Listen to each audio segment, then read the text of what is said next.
realmente importa considerar aqui mais nesta reflexão. Por um lado, havendo de facto esta economia global, esta economia de fluxos, esta tendência para as redes, e havendo concretamente fluxos que hoje já se conhecem, que existem e que podem criar condições para o desenvolvimento, há uma primeira constatação, que é o facto de isto só é possível criar uma oferta competitiva neste enquadramento se tivermos ao mesmo tempo um conjunto de condições reunidas e não uma parte delas.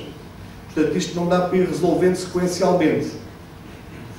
Não é algo que se possa pensar que é possível conseguir aproveitar estas oportunidades, ir vencendo cada uma das barreiras que existem de per si sequencialmente. Há, de facto, um conjunto de condições que têm que estar reunidas ao mesmo tempo. E essas condições estão equacionadas bem, na minha opinião, aqui no Porto de Setúbal, nomeadamente com a necessidade de garantir que dentro desta cadeia onde o Porto de Setúbal estará incluído, e está incluído, e que deve, enfim, do ponto de vista competitivo, ser visto não como um ponto de ruptura de fluxos, nem como um ponto de paragem, mas como um ponto de acréscimo de valor, é importante que se perceba a equação total dos custos do cliente e perceber que serviços é que aqui se devem instalar no Porto. Não é porque um Porto de Malmo tenha os serviços, ou outro Porto qualquer tenha estes ou aqueles serviços. Não, é com os clientes e com os potenciais clientes que nós temos que encontrar maneira de poder explorar aquilo que um grande homem da década de 80 na logística, já falecido, o professor James Cooper Cranfield, dizia que era o tempo vertical. Cada vez que nós temos uma oportunidade com uma ruptura de fluxo, é uma oportunidade para acrescentar valor num tempo que é necessariamente gasto pela operação técnica desse fluxo. E é bom que nós consigamos perceber como é que isso deve ser desenhado e como é que deve ser feito, mas o que é facto é que tem que ser feito. Depois há aqui um problema que eu tenho vindo a alertar de uma forma, se calhar, não muito evidente, tem até preocupado menos algumas pessoas que eu não percebo como é que se preocupam um pouco, e aquilo que há pouco eu introduzia com a questão da ligação ferroviária. Toda a gente que passou por aqui hoje foi unanimemente dizer que é preciso, de facto, para garantir o Interland, e o Interland é preciso para garantir a posição da hub, que se tenha uma ligação ferroviária. E como digo, no passado, isto foi visto pelo Governo como alguma coisa que se confundia com infraestruturas e, curiosamente, do lado do mercado, também ninguém reage muito. Enfim, parece que a partir do momento em que haja linha, haja estações, haja ramais, o problema está resolvido. Bom, o que é que acontece? Por um lado, nós precisamos de garantir o serviço ferroviário com um preço que não é um preço qualquer. Não é um preço, porque não há nenhuma imposição, finalmente, não há nenhuma imposição a que o transporte se faça por via ferroviária. Portanto, o transporte para o Interland, para se conseguir colocar o tráfego competitivamente nessas geografias, tem que efetivamente ter um preço que não é um preço qualquer.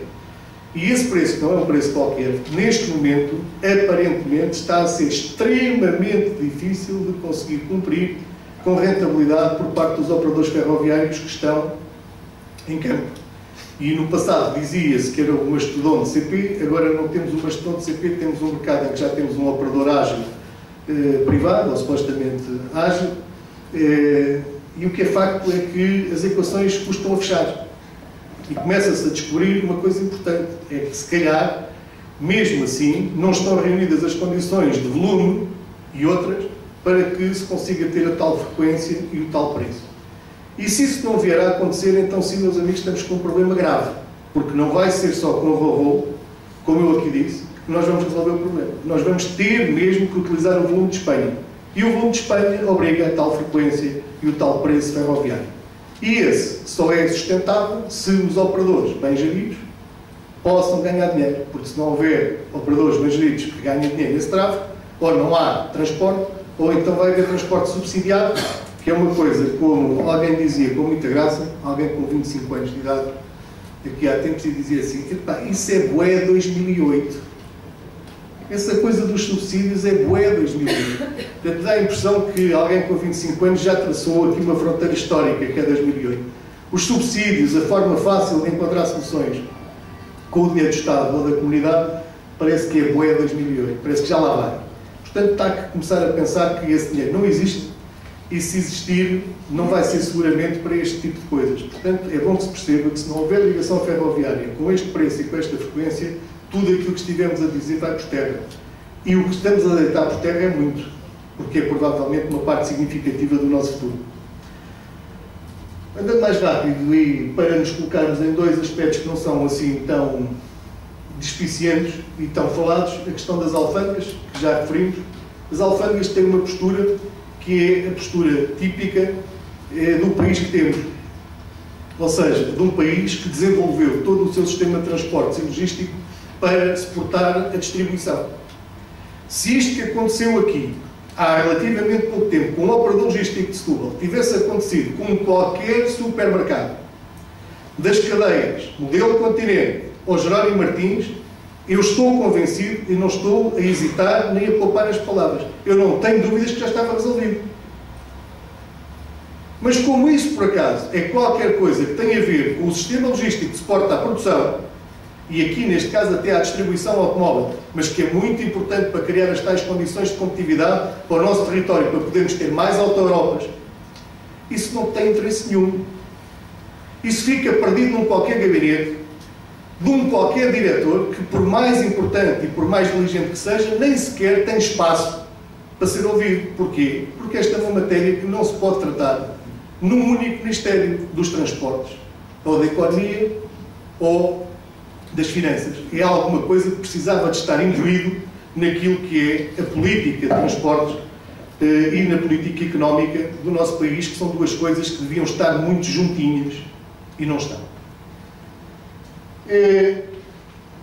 Em relação a uma outra área que, passando aqui um bocadinho pelas áreas de exploração e o ordenamento e a criação de condições para que de facto não se diga que o Porto de Setúbal ou outro qualquer tem uma limitação qualquer área, é preciso arejar um bocadinho aquilo que são os instrumentos de ordenamento. Não estou a dizer abandalhar, estou a dizer arejar e criar efetivamente uma coisa que o Portugal logístico do governo anterior não criou, que foi um verdadeiro instrumento de ordenamento territorial, logístico, que é fundamental. E metido dentro do sistema de ordenamento territorial.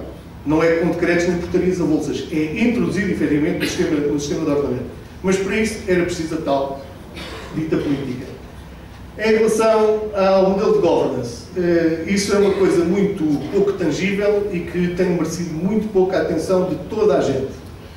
Nós, há pouco falávamos aqui com alguns protagonistas noutras áreas e noutros momentos, aquilo que mais me tem custado ao longo da minha carreira é que em 1996 começámos a falar da necessidade de uma abordagem diferente para aquilo que é a nossa forma de poder gerir os portos, as infraestruturas em geral e a criação de condições para podermos acabar com este fado da periferia. Os marroquinos começaram a distribuir uns panfletos em 2000, num silo em Barcelona, em 2000. E agora, enfim, estamos dentro de pessoas da mesma profissão, não vou dizer o que é o Tangermé 2 e o que é, nomeadamente, simples. Não é assim, não é possível. Não é possível mantermos a abordagem que tivemos no passado. Não é uma questão do governo A, do governo B, da pessoa A, da pessoa B. É ter a humildade de reconhecer que aquilo que fizemos até aqui não está bem. Temos que mudar de abordagem. E deixar de perder tempo com os julgamentos na comunicação social dos senhores A ou dos senhores B. Isso é outro fado da nossa tradição judaico-cristã, que em vez de olhar para as responsabilidades e procurar ultrapassar as dificuldades que temos, estamos à procura da culpa. Por outro lado, há uma coisa que me parece poder dizer-se com bastante prazer do meu lado, é que de facto é preciso ambição e capacidade de gestão. Nessa matéria tenho encontrado aqui, de facto, no Porto de Setúbal, nos diferentes níveis da sua administração, essa vontade, e portanto eu julgo que dos tais missing links, em geral, eu julgo que pelo menos esta aqui não estará em falta. Para terminar, para não dar aqui mais dores de cabeça, porque claro, eu tenho sempre esta dificuldade em conseguir dizer mais depressa. Devia treinar isto, de facto. Para terminar, dizíamos aqui que o Porto de Setúbal, de facto, tem condições para crescer, participando no desenvolvimento do novo sistema logístico de suporte à produção. Isto é muito importante, é termos esta ideia de que há um sistema logístico de suporte à distribuição, articulado em Barcelona e Madrid, e que funciona bem. Não falta nada nos nossos supermercados a preços competitivos por via do sistema logístico. Não temos de todo organizado e montado um sistema logístico de suporte à produção e daí que, obviamente, só encontramos dificuldades no nosso território para poder atrair investimento. E aqui eu julgo que há